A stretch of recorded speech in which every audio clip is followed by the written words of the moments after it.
As I looked down at the center of Berlin, it looked as though a volcano were erupting. Hitler's once mighty Reich is strangled from the east, crushed from the west, obliterated from the sky.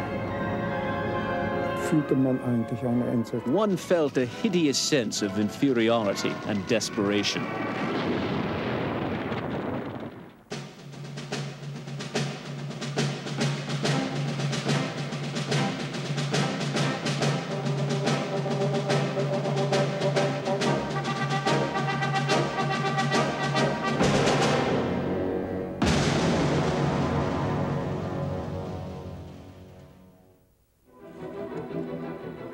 January 1945. As Allied armies close in on Germany from the west, Russia readies an overwhelming attack from the east.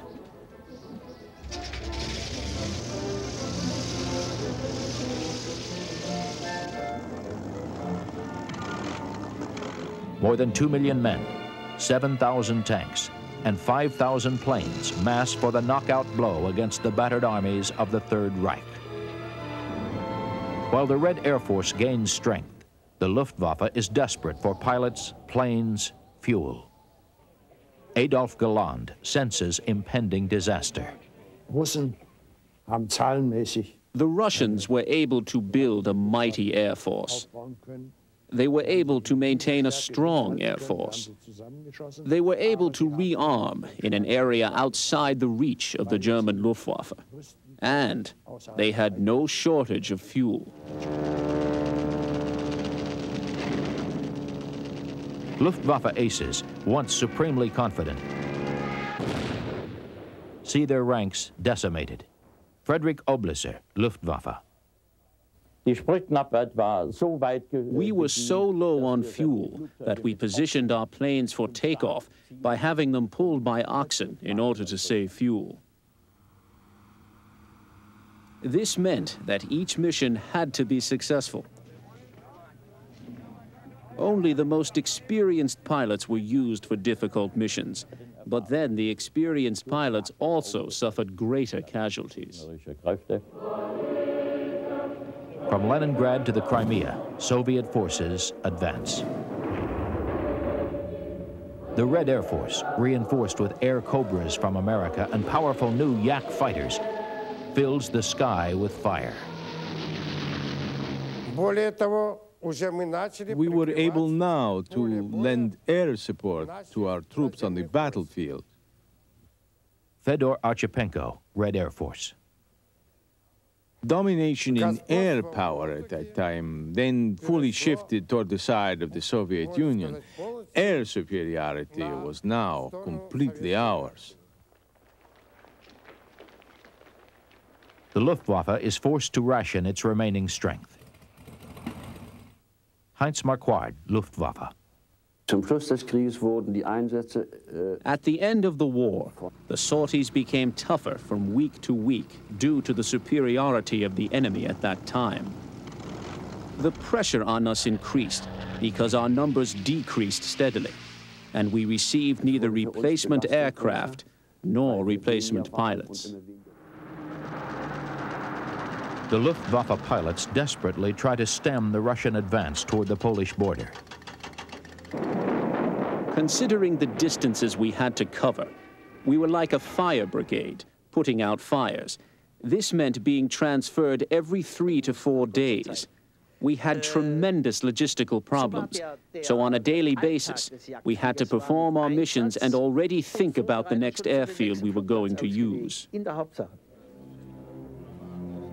Faced with defeat, Luftwaffe pilots must call on reserves of inner strength to continue the fight. Soviet ground forces cross into Poland. The Red Air Force flies ground support missions to punish the broken Wehrmacht. Walter Krupinski, Luftwaffe. The Russian pilots were extremely good bomber pilots, that is, low-level attack pilots. In low-level flight formation, they would fly wing on wing, very closely packed, providing us with a large target which we could strafe from side to side. But they could nonetheless maintain formation, carrying their rockets and bombs to the target. They were very brave, but they naturally suffered great losses. There were a lot of pilots who died. The shift to new equipment, to new planes, all this made us carry on a very difficult battle with the enemy.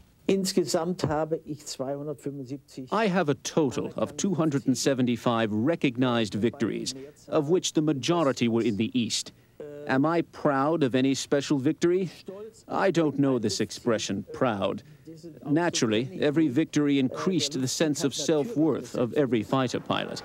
It contributed to his experience.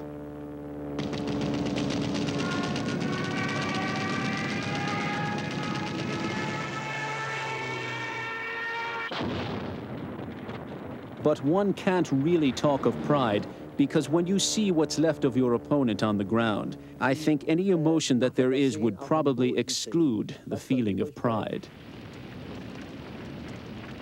By mid-January 1945, German defenses crumble outside Warsaw. Dietrich Rabach, Luftwaffe. Und ich sah dann, wie die I saw German troops being surrounded. I saw German troops retreating before the Russians, which was something I had never seen before. And I saw the encirclement worsen. And eventually, I saw how the German troops were finally bombarded with rockets and artillery fire.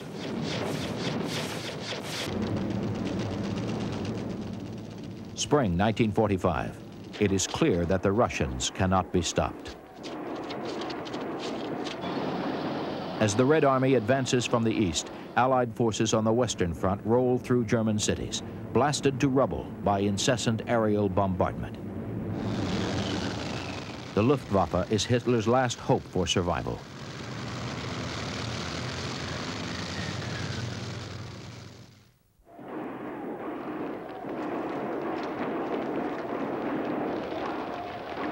Hitler commands his ground troops to fight to the death, but he orders the cream of the Luftwaffe pulled back to defend the fatherland from heavy Allied bombing raids.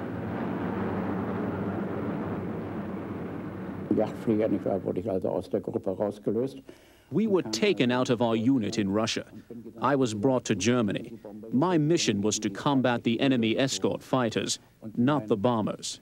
When we got air superiority, man, we could, when they turned us loose to pursue after escorting the bombers, that's when the Luftwaffe bought the farm. My first impression as I flew my first sortie over Germany was, oh my God, look at all those targets. This is going to be a lot better than Russia. In Russia, you sometimes really had to search for an opponent. We had 15 fighter groups in the 8th Air Force, 15 fighter groups in the 9th Air Force. We could put up 50 airplanes in each group every day. So you figured out that's 1,500 fighters. There wasn't any place those guys could run and hide that we couldn't find them.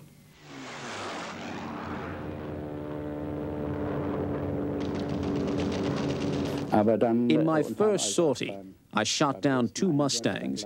In my second, a Thunderbolt. But then it was over. In my third sortie, I was the one who had to bail out.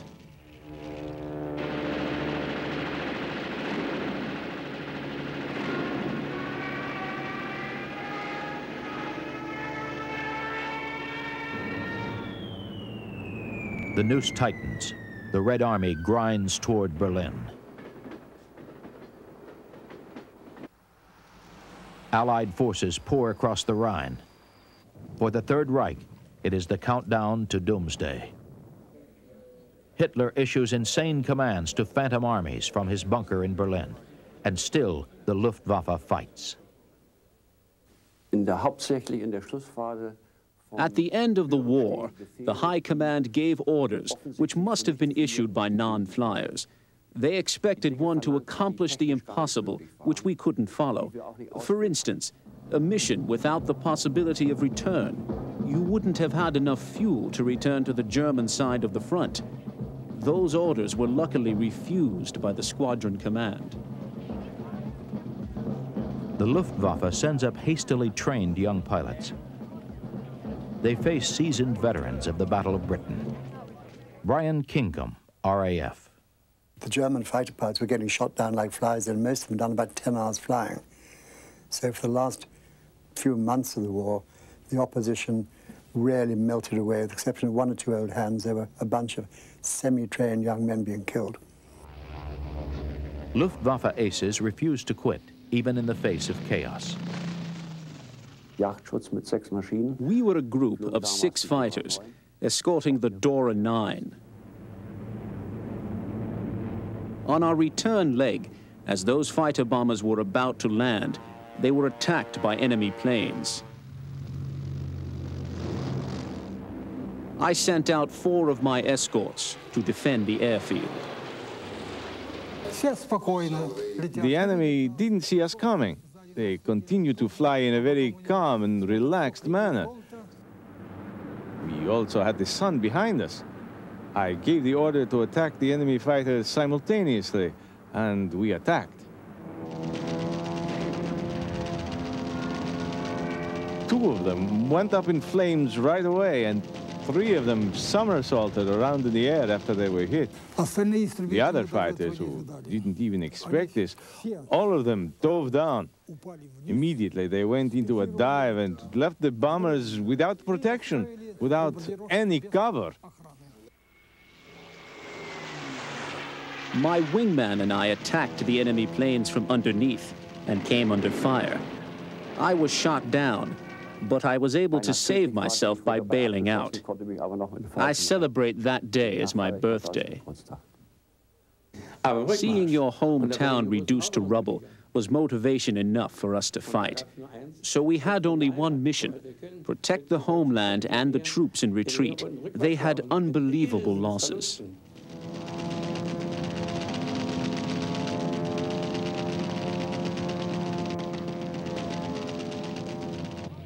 Hitler concentrates what power he has left against the Russian juggernaut advancing on Berlin. To buy time, he demands that every German sacrifice his life for the Reich. It is carnage. Everyone knew perfectly well the war was lost. There was no more compromise solution. Our situation would not improve. And we were faced with unconditional surrender. That is the worst condition. And then came total destruction.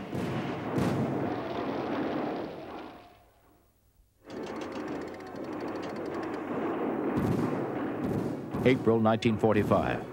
More than 500,000 Red Army troops. Thousands of tanks. 21,000 rocket launchers and 12,000 guns rip into Berlin's last defenses. The Red Air Force hunts down Luftwaffe bombers. I must say, we really liked those planes, those bombers. You could approach them easily because they had practically no ability to fire from the back. And now they had only one machine gunner left up there, and we were coming up around him.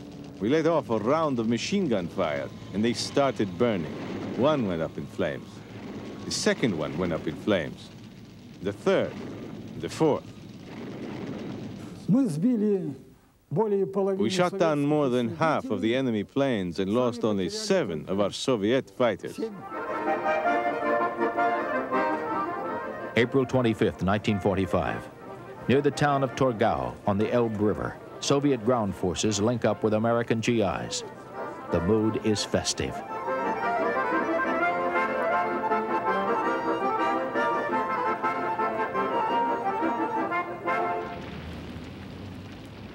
April 26th, the Germans control an area of Berlin only 10 miles long and 3 miles deep.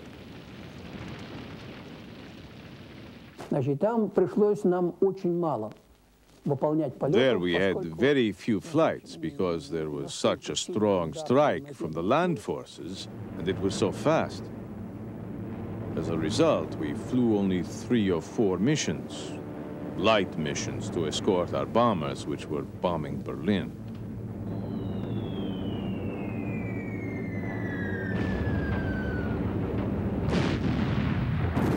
They were trying to destroy the main hotbeds of resistance in the city, where they were still fighting.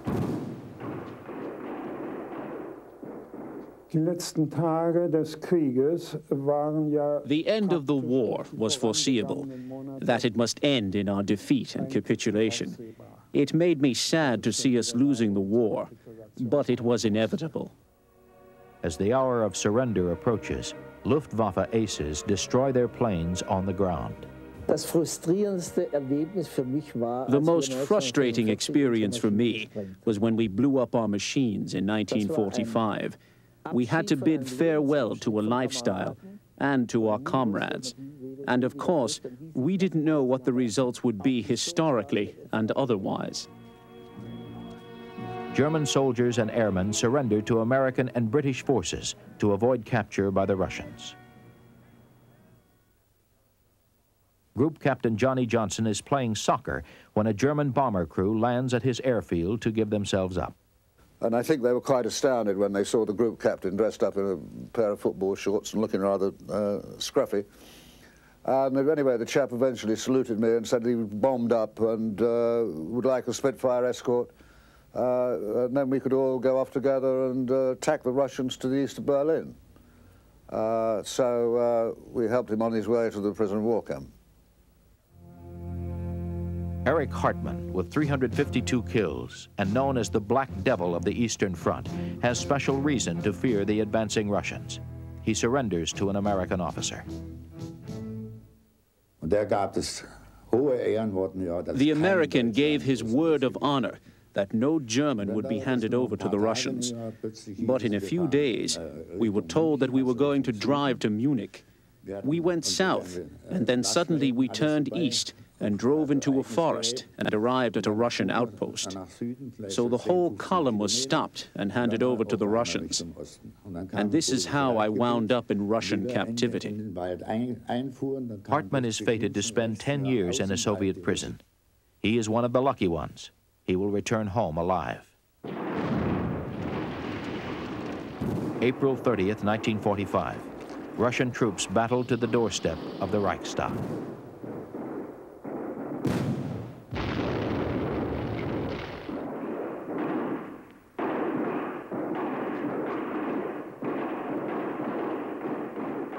May 2nd, 1945. Berlin surrenders. Arseny Vorozhikin enters the city on foot. We had to pick and make our way through the corpses of those German soldiers. I wouldn't even call them soldiers. They were mostly kids, children dressed in SS uniforms, and old men. And so as we were coming up to the Imperial Chancellery, we saw the eagle lying there. It was a 2-meter-long bronze eagle. For more than 12 years, it had soared over the Imperial Chancellery, and the whole world shuddered as a result of that eagle. Our soldiers came and threw it down. And there it was now, under our feet, that eagle, a smashed lump on the ground. May 7th, 1945. Germany signs an unconditional surrender. Sergei Dolgushin, Red Air Force. My chief of staff came up and said, "Commander, we've had a coded telegram from headquarters. They say, until special orders, stop all flights." So I looked at them and said, "Okay, kids, it's the end of the war." As to what I felt, I can tell you, I simply couldn't move. I couldn't move my arms or my legs. I was a 24-year-old kid. I was used to combat. I wasn't particularly weak. Here, I just couldn't do anything. I just simply lay down flat under the wing, and the mechanic put a parachute under my head.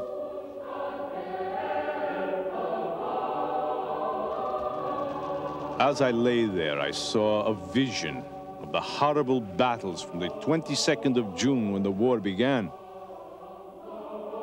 I remembered all those kids whom I'd never see again, with whom I'd never be able to have a toast together for victory.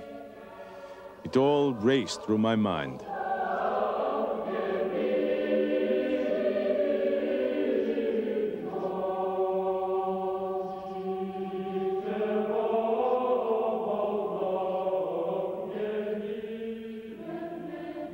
Of course, there was a general feeling of exultation, of triumph. Victory for which we had been waiting for nearly 4 years and for which we paid much too heavy a price.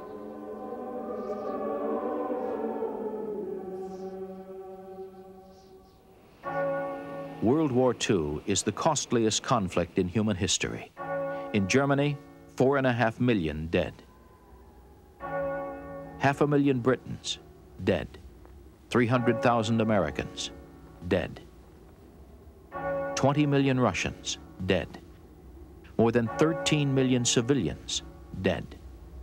So many unknown dead. So many heroes, known and unknown.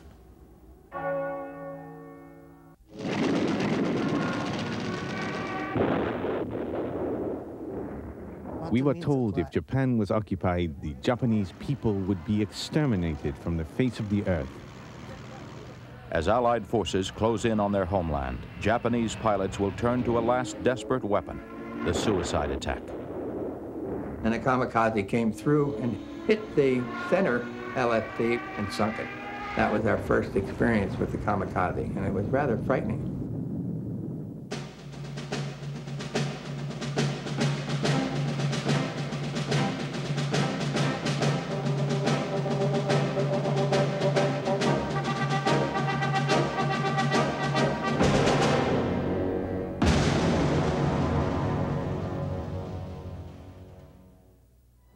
October 1944, an awesome fleet of 200 American ships, including 17 aircraft carriers loaded with more than 1,000 planes, spans the horizon off Leyte Island in the Philippines. The Japanese move to meet them, aware that the battle will determine the fate of Japan. Beating back the U.S. forces will buy an honorable peace. I think the Japanese wanted Leyte to be the last battle, followed by a peace treaty.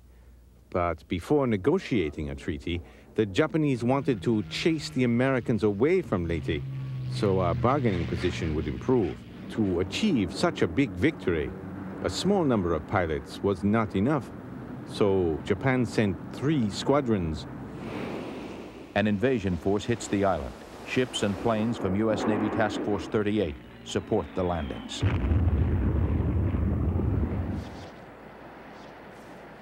Japanese warships must be kept away from the beachheads.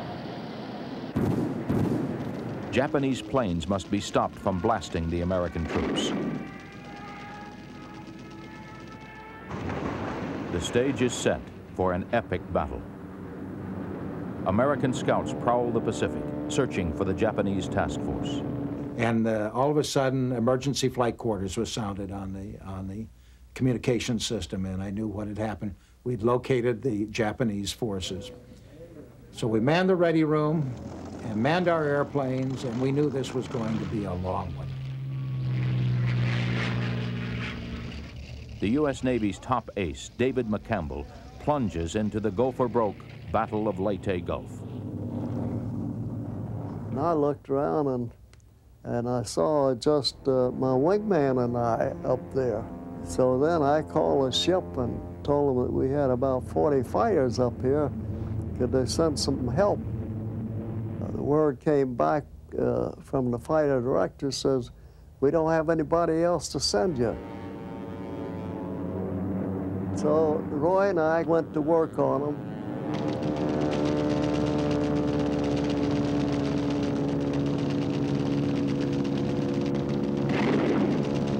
The combat is furious, dreamlike.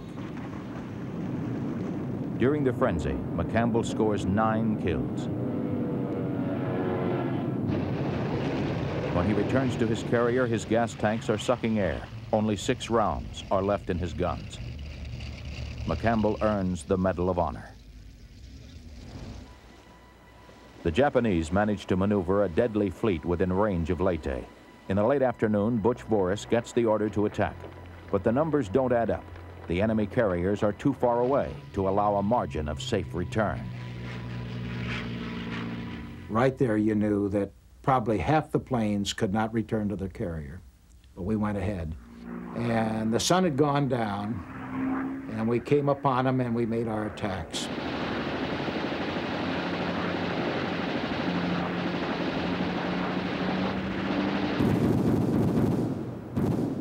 It was pretty heavy, and we lost a lot of them.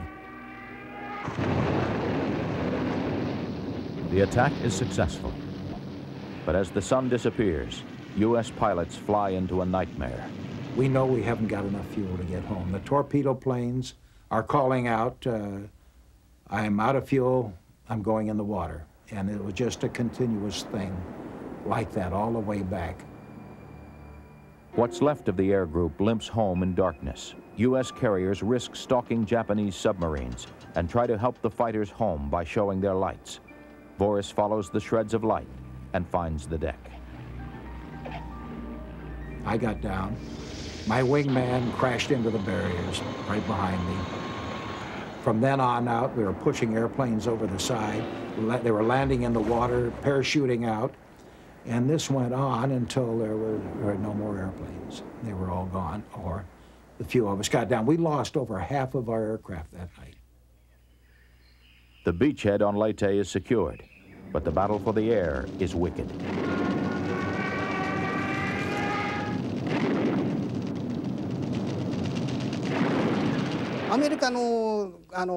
The Americans were full of energy. I was told that 100 warplanes were flying toward the south. At first I thought this must be a mistake, crows or something, but it was no mistake. And I began worrying because I had only 10 men. The B-24s bombed our airbase. I couldn't break into their formation. I chased the bombers for about 300 kilometers and attacked 7 of them. 2 were shot down. Walker Bud Mahurin is transferred to the Pacific after being shot down in Europe. He will survive yet another brush with death. Coming home from a mission, my airplane started to lose coolant, and when it started to clank, which is kind of an indication that it's going to catch on fire, I bailed out. And I spent about 6 hours in the ocean in a one-man raft. Scared to death, of course. The Air Sea Rescue folks ended up by sending an Air Sea Rescue boat out to pick me up. I came up on the deck of that rescue boat, and the crew handed me a cup of chocolate, hot chocolate, and I drank that hot chocolate down, went back to the stern, and threw up everything I'd eaten for 40 days. Quite exciting. U.S. forces fulfilled General MacArthur's pledge to return to the Philippines. American power will strike next at a place few fighting men had ever heard of before, and none will ever forget: Iwo Jima.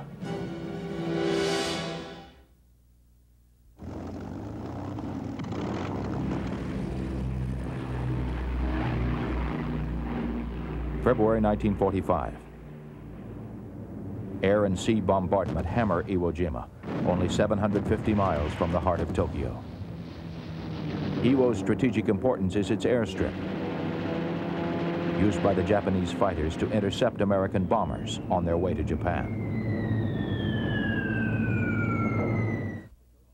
Satoshi Anabuki takes on American bombers, unloading fire and destruction on the once untouchable Japanese mainland. It is a difficult challenge. The bombers could reach very high altitudes, and we had a hard time climbing up to intercept them. If we could wait at their anticipated altitude, then it was all right. I downed one bomber. I saw it catching fire, emitting black smoke and flying away. I couldn't see it crash. American bombers were headed back south after bombing the Hanshin area. I took off with the rest of my unit. They were at about 12,000 feet and made the mistake of not flying in tight formation. We shot down about 13 planes.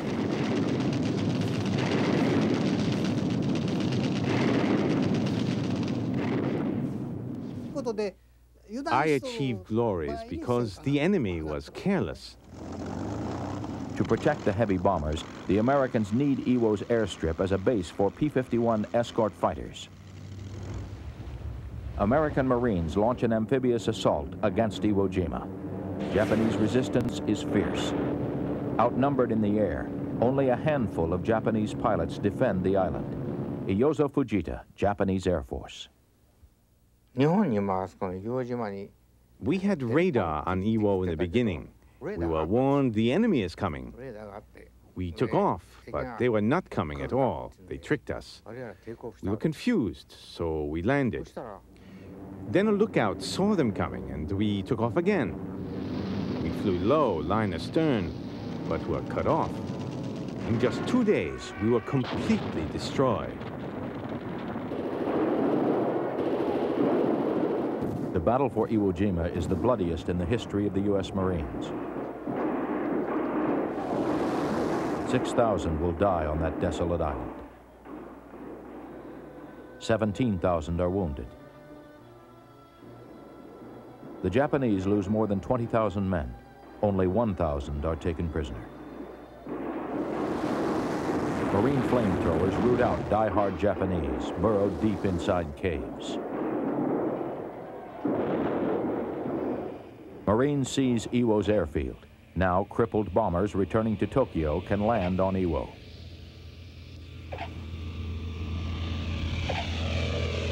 But more important, long-range P-51 Mustangs can escort American bombers all the way to Japan.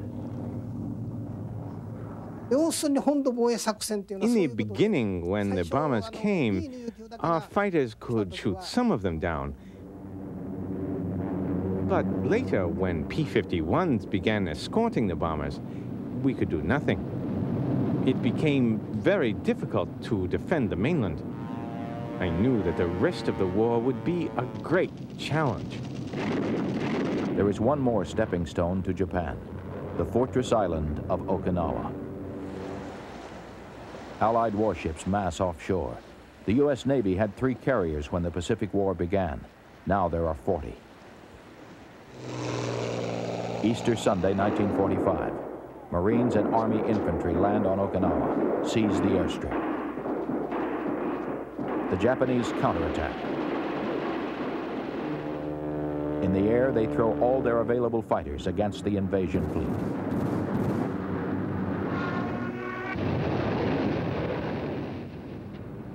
Japanese pilots face swarms of U.S. fighters and bombers as thick as rain.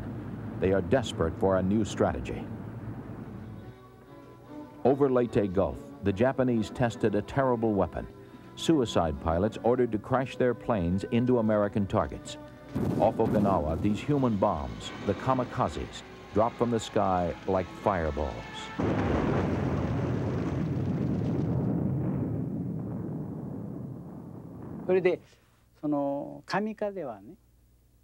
Kamikaze is a surprise attack, according to our ancient war tactics. A surprise attack means to do something unexpected. Surprise attacks will be successful the first time, maybe for 2 or 3 times. However, eventually the Americans would find a way to protect themselves from our attacks. When I saw a suicide attack for the first time, I was very shocked. A fighter who was caught in the anti-aircraft fire made a body attack on the enemy's carrier. I felt how brave he is. Congratulations. But at the same time, I felt, was there any way to help him? So many different feelings came to mind. The kamikazes take a heavy toll of the U.S. fleet. Some get through the curtain of fire. 38 U.S. naval vessels will be lost.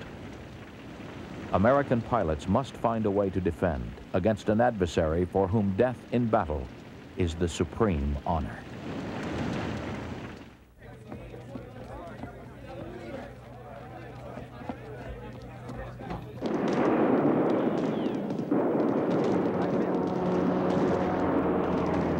Kamikaze, divine wind. Pilots plunge to destruction inside Zeros weighted with 500-pound bombs.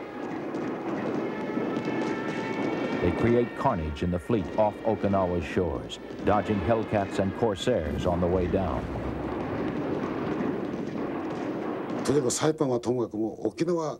The Americans attacked Okinawa. Against such an enemy, against the unexpected moves of the enemy, no strategy would have been effective. No strategy was planned. The planes that flew near Okinawa received orders to attack, attack, attack. Well, there was no other way then to make kamikaze attacks. We did not have time to plan a strategy. American gunners throw up a wall of fire against the suicide attacks. It is so intense, even their own pilots are shot down.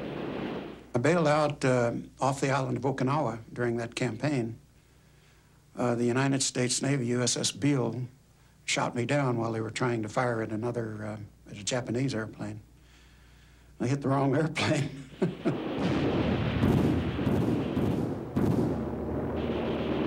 Once the gunners take over, they shoot at everything. The old saying, shoot them all down and start them out on the ground. And it's awful hard to get them to stop once they start firing. The orders to fly and die come from above. Some Japanese pilots question the fanatical doctrine of death. I went on the very first kamikaze mission. Kamikaze attacks were very, very foolish attacks. All the men who were in the headquarters lied. Every pilot volunteered for a kamikaze unit. I go, I go, I go. Did everyone say that? That's a lie. You are ordered.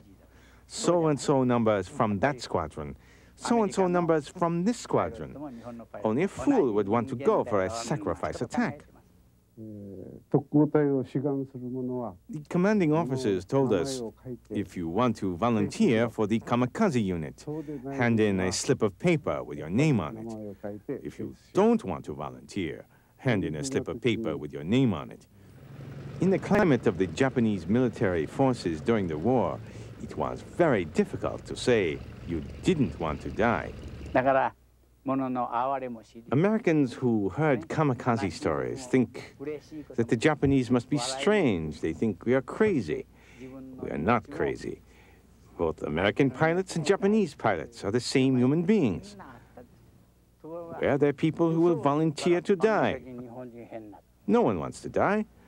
But if a pilot was ordered, we were all military men. We would go. I think the Americans might have thought the kamikaze attack was a very poor strategy.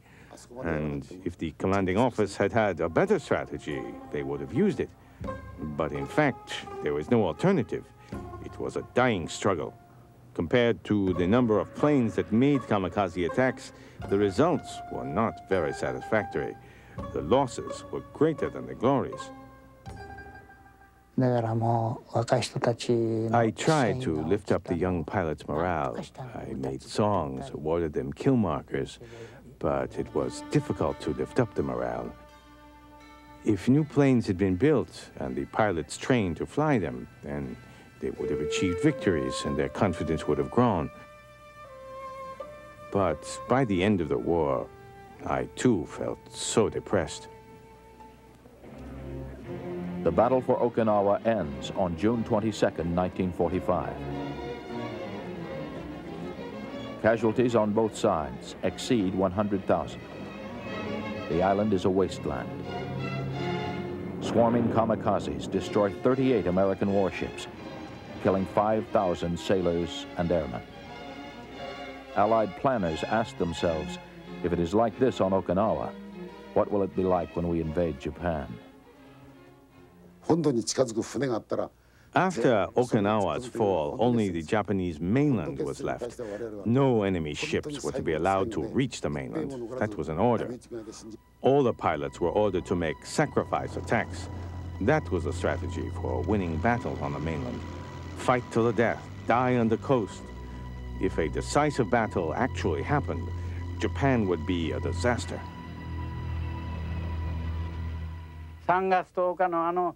Tokyo was all burned down from B-29 raids.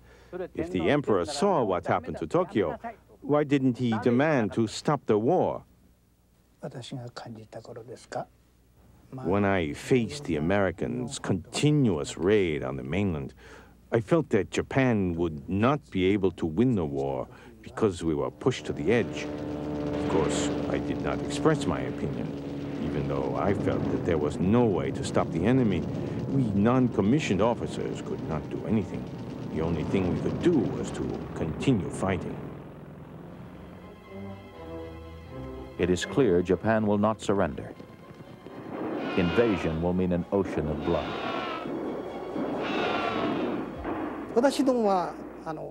Some might have felt that we would lose the war, but I didn't think we would lose until the last minute. I figured that when we were suffering, the enemy must be suffering too. That's the way I saw it. So when I heard the emperor's announcement ending the war, I was very frustrated.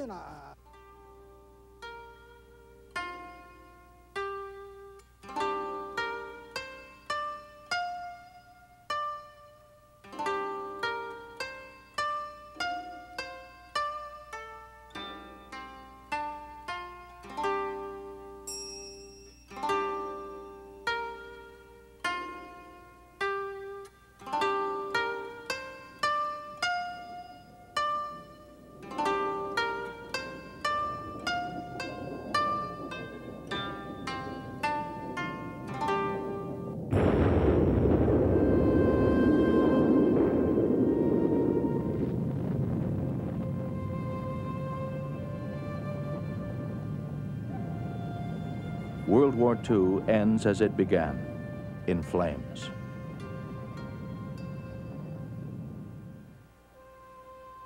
The vanquished mourn. The victors celebrate. A weight is lifted from the planet. For a moment, there is no peril in the sky.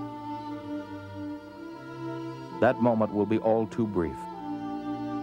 Still, it is a moment to cherish.